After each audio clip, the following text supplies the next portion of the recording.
Садыр Жапаров Москвага болчу иш сапарынан улам обочолонуу режимине өттү.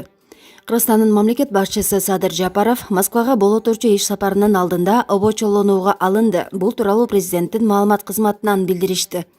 Азыр президент аралыктан иштеп обочолонууда. Сапар абдан олуттуу. Мурунку өлкө башчысынын окуясы кайталанбасын дедик. Бардык тийиштүү чаралар көрүлүп жатат, деди Байтерек. Сапардын так күнү айтылган жок. Бирок Россиялык ЖМКлар Жапаров Москвага 24-25 февраль күндөрү келерин жазып чыгышты.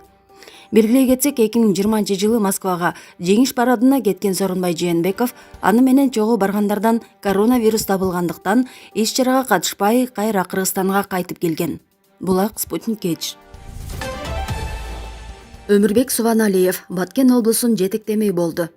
Коопсуздук кеңешинин катчысынын мурдагы орун басары Өмүрбек Субаналиев өкмөттүн Баткен облусундагы ыйгарым укуктуу өкүлү болуп дайындалды. Бүгүн 15 февралда аны облустук бийликтин жамаатына өкмөттүн аппарат башчысынын орун басары Айбек Жунушалиев тааныштырды.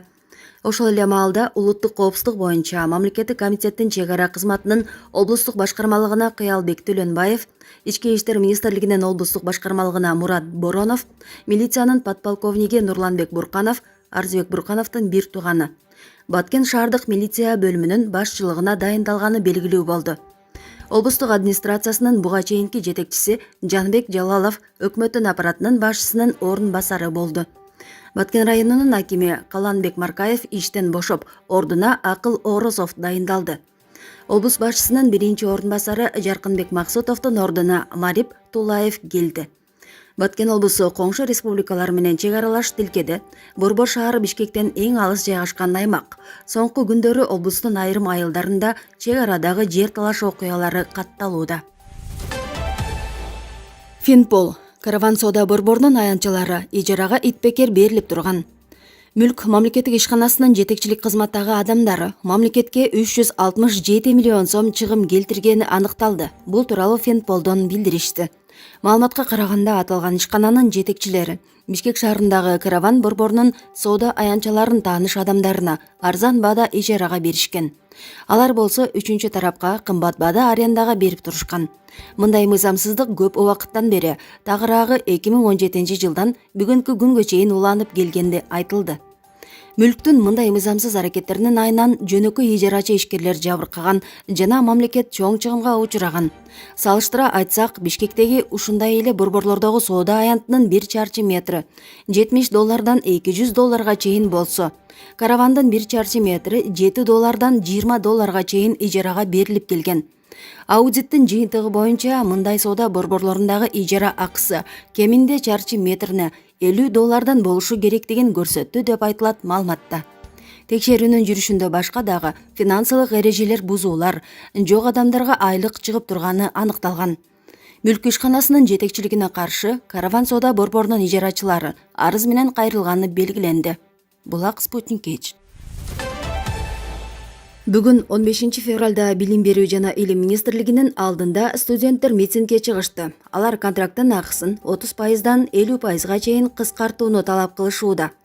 Биздин укуктарыбыз бузулуп жатат. Университеттер менен келишимди күнүзгү окууга түзгөнбүз. Пандемия башталгандан бери 1 жыл бою үйдө онлайн окудук. Интернет, коммуналдык кызматтардын акысын өз чөнтөгүбүздөн төлөдүк. Университеттин электр энергиясын, жылуулугун жана башка чыгымдарын кетирген жокпуз. Буга чейин биз Билим берүү министри, ректорлор менен биргеликте пресс-конференция өткөргөнбүз. Жыйынтыгында бизге жардам берилет деген, бирок жооп дагы деле жок. Бизге көңүл бурулсун деген максатта ушундай митинг уюштурдук, деди атын атагысы келбеген студент.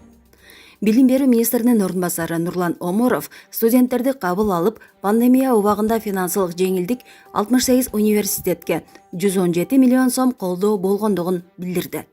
Андан сырткары контракттын баасын 50%га чейин кыскартып берүү мүмкүнчүлүгү тууралуу Билим берүү министрлигинин бюджеттик саясат жана финансылык талдоо башкармалыгынын башчысы Акыйкат Баймуратова экономика министрлигине контракттын баасын төмөндөтүү маселеси боюнча билдирүү жибергендигин, Билим берүү министрлиги бул маселени өз алдынча чече албай тургандыгын билдирди.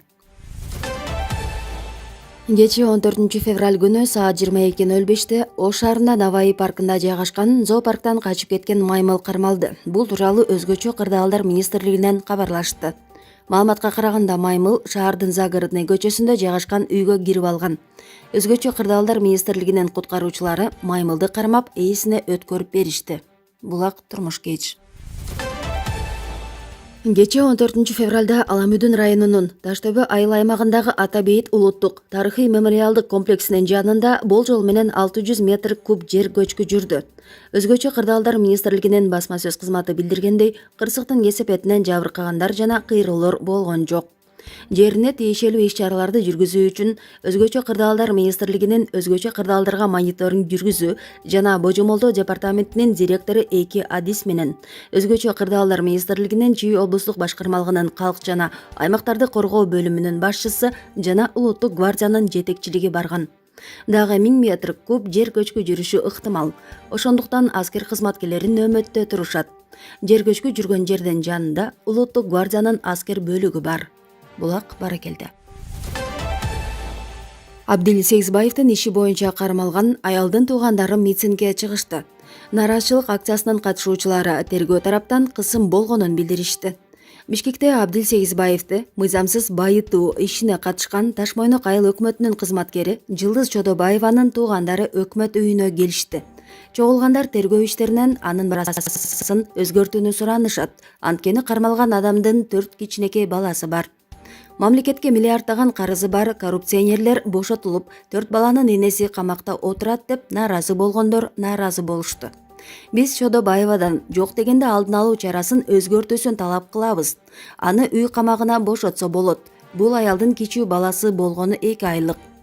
Митингчилер сурак учурунда кармалган адамга кысым көрсөтүлгөндүгүн, укук коргоо кызматкерлери андан тергөө менен келишим түзүүнү талап кылып жатышканын айтышты. Бирок ал мындай шарттарга макул болсо, анда ал күнөөсүн мойнуна алышы керек жана ал кылмыш кылган эмес, деди нааразы болгондордун бири. Эскерте кетсек, буга чейин Вести Кейжи УКМКнын экс-төрагасы Абдил Сейзбаевге карата 6 кылмыш иши козголгонун билдирген. Алардын биринин айтымында Сейзбаев мыйзамсыз байуу үчүн айыпталууда. Дал ушул иш боюнча Таш-Мойнок айыл өкмөтүнүн кызматкери Жылдыз Чодобаева кармалган. Тергөө ал УКМКнын экс-башчысына жерди мыйзамсыз кайра каттоодо жардам берген деп эсептейт. Булак Вести Кейж.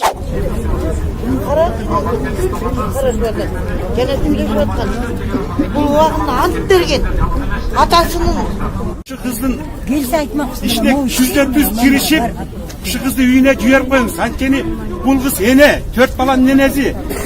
Siz başınızdan ötken, siz nenenizde olan olan düşünüp göz yaşını dökкен ballar için. Biz sizden sıranal şu kızı. Кечээ 14 февраль күнү Кара Суу районунун Сары-Колот айыл өкмөтүнүн Курбан-Кара айылынын тургундары нааразычылык акциясына чогулду. Маалым болгондой, алар айыл өкмөт башчысы эл менен жолугушуп, алардын талаптарын угушун талап кылышты. Бирок бийлик өкүлдөрү келишкен жок. Нааразычылыкка келгендердин бири Исфандияр Бостонбаев бир нече көйгөйлөрдү чечип берүүнү талап кылып чыкканын айтты.